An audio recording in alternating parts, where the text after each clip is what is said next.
18 bilyong piso ang balak ilaan ng gobyerno sa susunod na taon para matustusan ng subsidiya ng 20 pesos kada kilong bigas. Matitikman na rin yan ng mga minimum wage earner ngayong buwan.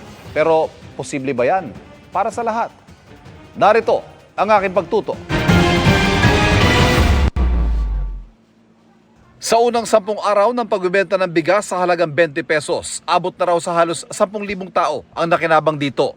Sila mga kabilang sa vulnerable sector tulad ng senior citizen, PWD at mga benepisyaryo ng 4Ps.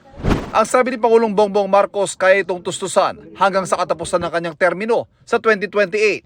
Watch me sustain it. Para maibenta ng 20 pesos kada kilo, bilyong pisong halaga ng subsidiya ang inilaan ng gobyerno para riyan ayon sa Department of Agriculture. Para sa subsidy ngayong taon is 5 billion. 5 billion. Ang nire-request next year is 18 billion.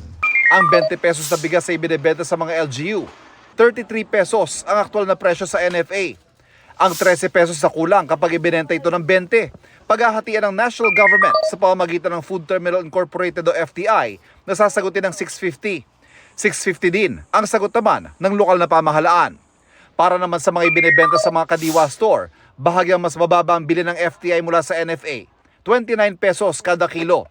Pinupunan din ng FTI ang 9 pesos sa kulang. Kung yan ay regular na sa LGU, ang hatian niyan ay 650 kasi ang bili mo sa NFA ay 33. Okay. Tapos ibebenta mo ng 20 pesos. So, pero bukod pa yung operating cost ni FTI. So si FTI is shouldering more than 650 of course. Sa kabuuan ay may 664 na mga kadiwa na sa buong bansa kung saan mabibili ang murang bigas. Patuloy pa raw itong daragdagan hanggang sa maabot ang target na 60 milyong Pilipinong makikinabang nito. Kasunod ng mga vulnerable sector, sisimulan na rin ngayong buwan ang pagbebenta ng benting bigas sa tinatayang 120,000 na minimum wage earner sa buong bansa. May listahan na raw ang DOLE na mga kumpanyang lalahok sa programa na sila makikipag-ugnayan sa FTI at sila rin kukuha ng supply mula sa NFA warehouses para sa kanilang mga empleyado. Rekta na sila doon sa company nila, which is the better option. Kasi nga kung pipila pa sila sa Kadiwa, paano malalaman ni Kadiwa na sila ay minimum wage earner? Nauna rito, inanunsyo rin ng DSWD na susuplayan ng murang bigas ang mga lugar kung saan gumugulong ang kanilang walang gutom program. Ayon sa DA, sapat ang supply ng bigas sa ngayon at may kabuang 8 milyong kaba ng bigas ang handang ibenta para sa programang Benting Bigas.